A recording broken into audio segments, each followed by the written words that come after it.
Ceritanya berawal di salah satu kota di Jawa Timur, tepatnya di Kota Malang. Waktu itu sekitar tahun 2017 silam. Jadi saya dan teman-teman berdua belas yang terdiri dari 5 cewek dan 7 cowok memutuskan untuk pergi camping ke area pantai selatan. Dan lucunya, tempat yang kami sepakati untuk kami kunjungi itu adalah salah satu pantai yang kami survei melalui Google Map. Ya, kami cek di Google Map dan menemukan satu titik pantai yang sekiranya berupa pasir putih dan dikelilingi oleh hutan. Ya benar, kami belum tahu bentuknya ya kayak gimana, tapi kalau dilihat dari Google Map sih indah. Oke, singkat cerita, kami memutuskan ke tempat itu. Kita carilah jarak terdekat dengan area pantai yang memiliki akses masuk kendaraan. Dan tempat kita menemukan pantai Kondang Merak namanya, yang bisa diakses menggunakan kendaraan. Dan setelah itu, tepat jam 3 sore, kita berkumpul di Kota Malang. Langsung kita melanjutkan perjalanan ke area pantai Kondang Merak. Sekitar 3 jam perjalanan menuju pantai, kami sampai di pantai Kondang Merak.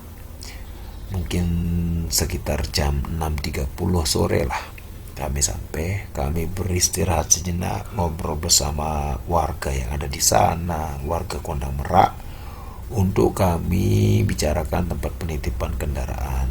Dan kami juga bercerita tentang kunjungan kami akan mengunjungi salah satu pantai yang ada di samping pantai Kondang Merak.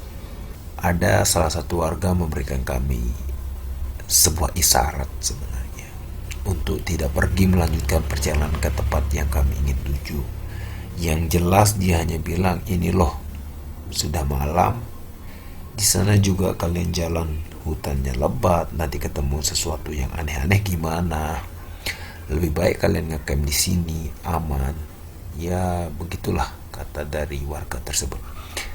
Tapi kami tidak menghiraukan warga tersebut. Kami melanjutkan perjalanan mengandalkan screenshot Google Map yang sudah kami bentuk alurnya biar perjalanan kami seperti yang kami inginkan.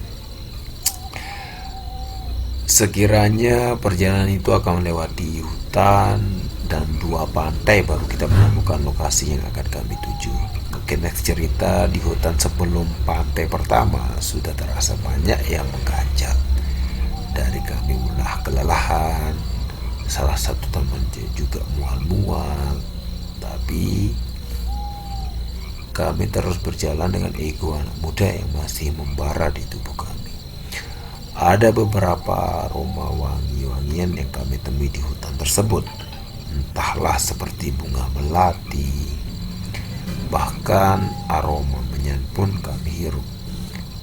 Hampir semua mencium aroma tersebut, sampai bayangan gelap yang keluar dari semak-semak, dan ya suara-suara dari kiri kanan kami, sampai akhirnya kami menemukan pantai pertama. Kita senang, ternyata jalurnya sesuai dengan yang kita bayangkan, tidak terlalu terjar, tidak terlalu banyak halangan.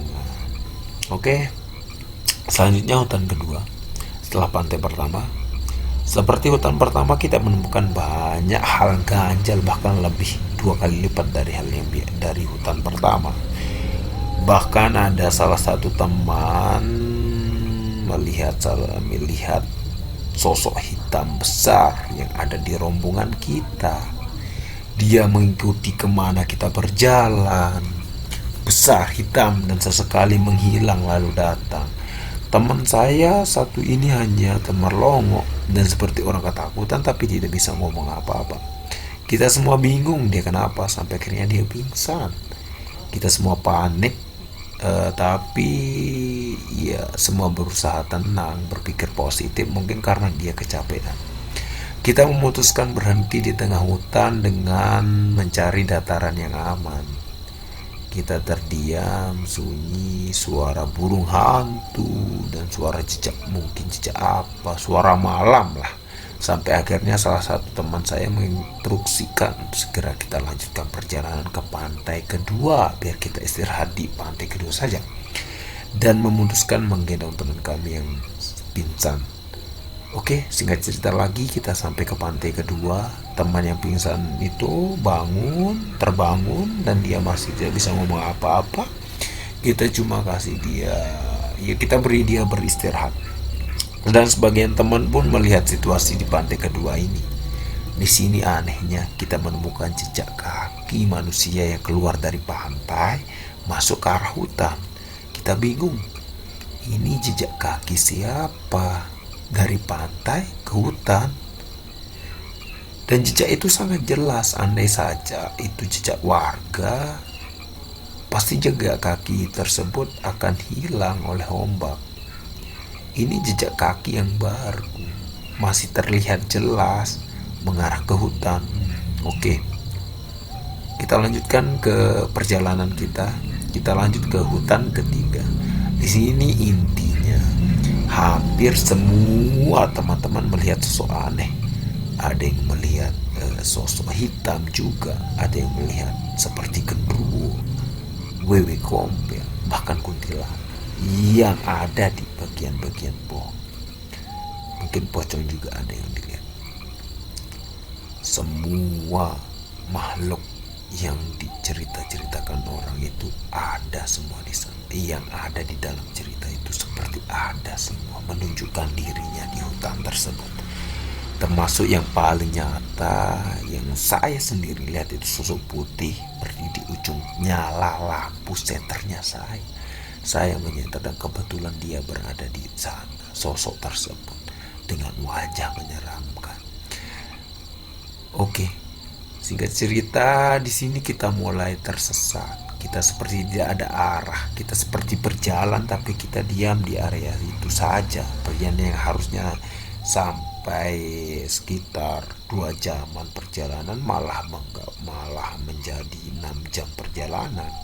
Kami lelah, semua hal merinding kami lalui. Tetapi dengan perjanjian di awal perjalanan, kita tidak boleh menceritakan apa yang kita lihat di lokasi. Kita tetap mencoba tabah. Sampai akhirnya kita sampai di pantai ketiga, yaitu pantai tujuan kita. Kita merasa senang, sangat senang. Tapi ya begitu, kami masih shock dengan apa yang kami lihat di hutan ketiga tadi. Ombak besar yang menghempas di bibir pantai, angin pun berhembus seperti menyambut kami. Hey, selamat datang. Begitulah gambaran yang ada di otak saya. Oke, next time kita buat tenda di pinggir pantai. Lagi-lagi hal menyeramkan terjadi.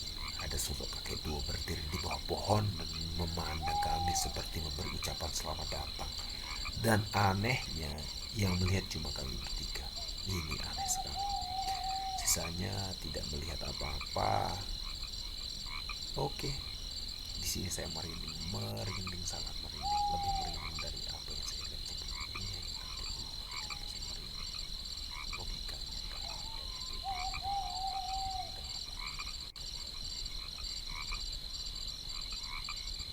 Oke, sekiranya itu cerita perjalanan tengah malam di hutan area pantai selatan Jawa Timur. Oke, terima kasih sudah mendengar cerita malam ini.